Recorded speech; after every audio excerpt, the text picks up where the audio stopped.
dangerous place, and you need to get away from here. It was very exciting to do Hemlock Grove with all the episodes at once. That was one of the main reasons I wanted to do it with Netflix. It changes how you tell the story. We could really approach it as a 13-hour movie, and season 2 is a 10-hour movie. And it changed how we wrote it. We were free to have violence and nudity, and to film it in a very, very cinematic way. I wanted it to, the whole thing to look and feel like a movie. Personally, I think that Hemlock Grove absolutely falls under the horror genre. You know, I'm not seasoned in this kind of thing. I don't really know the classifications that are required for each genre, but it definitely has a bit of fantasy, definitely some supernatural elements going on. But when you have 75 pounds of blood shooting like a geyser out of someone's neck, it's horrific. It falls under the horror genre.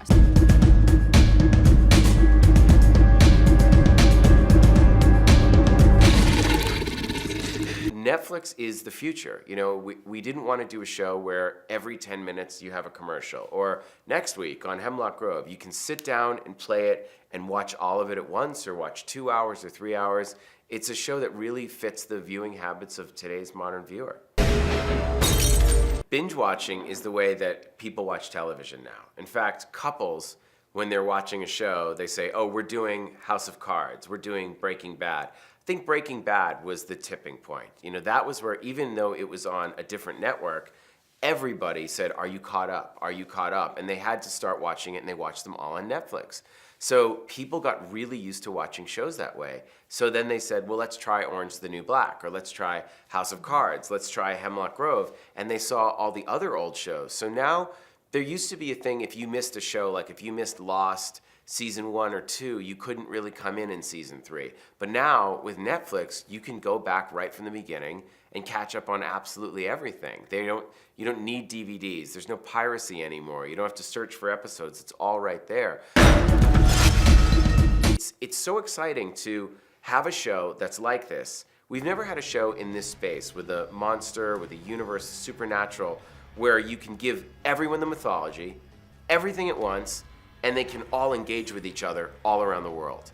So that's what's exciting, is that people are creating artwork, sharing artwork, texting with each other, talking to fans in Brazil and Sweden. It really makes the launch of the show a global event.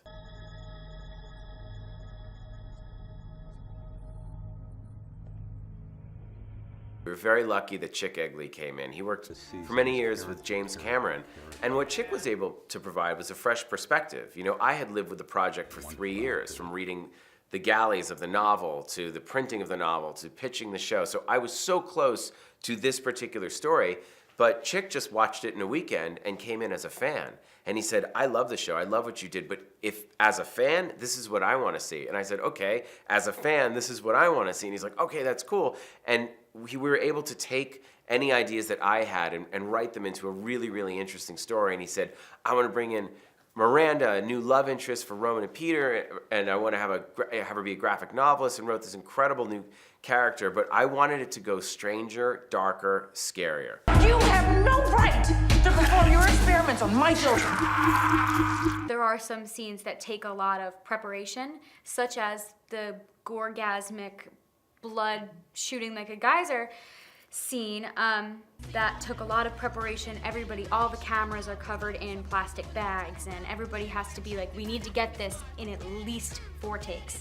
So that takes a lot of preparation and a lot of commitment for everybody. Like, we want to get it right the first time, and if not the first time, definitely the second time. Miranda is a very specific character. She has a very tough exterior, but she has a very soft core. You know, she's not what she seems, which is something that I really love about her, because you have to get to know her, and you have to really listen and get to know her to see what it is that she has going on deep down. I identify with her a lot because, you know, we're the same person. I am very much like Miranda. I tend to have like a much tougher outer shell, but then when you get to know me, I'm a total softie. Miranda has this darker, kind of sexier vibe, I guess. And, you know, I think she can hold the audience's attention especially initially, because you don't know, is she a villain? Is she on a good side? What are her intentions? So I guess she keeps your attention that way. And also, you know, when somebody takes their shirt off, you know, you usually keep your attention for a little while. I did graduate at the end of May in 2012, and 4 months later, I started work on Orange is the New Black, and it was a total whirlwind. I had no idea what I was getting myself into even.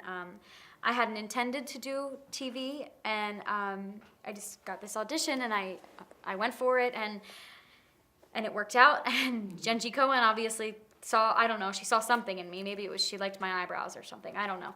I don't know what I did to deserve this, but I'm very, very happy, and it's been a really rewarding experience being on both shows, and both shows being these original series on Netflix, this brand new platform, this brand new way of watching television, that's really just taking over. I'm still in shock that I've been so lucky.